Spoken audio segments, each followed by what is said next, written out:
উসমান রাদিয়াল্লাহু আনহু ধনী ছিলেন কিনা? তো নবীর কাছে গিয়ে বলছেন যে আমার ধন সম্পদ খুব বেশি বাড়ছে, ইয়া রাসূলুল্লাহ আপনি সম্পদ একটু কমানোর দোয়া করেন তো আমার জন্য।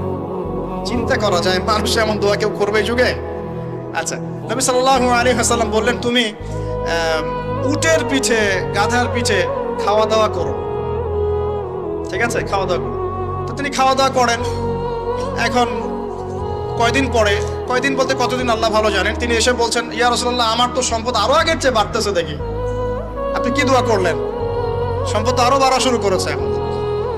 তখন তিনি বলছেন যে তুমি যখন খাও তখন তোমার হাত থেকে যদি খাবার পড়ে যায় তুমি কি করো? তখন তিনি বলেছেন আমি আমার হাত থেকে খাবার যদি পড়ে যায়, একটা দানাও যদি পড়ে যায়, আমি উটের পিঠ থেকে নেমে সেই খাবারটাকে তুলে পরিষ্কার করে তারপর খাই। উসমান রাদিয়াল্লাহু আনহু এত ধনী মানুষ, তিনি প্রতি বেলায় 100 মানুষকে খাওয়া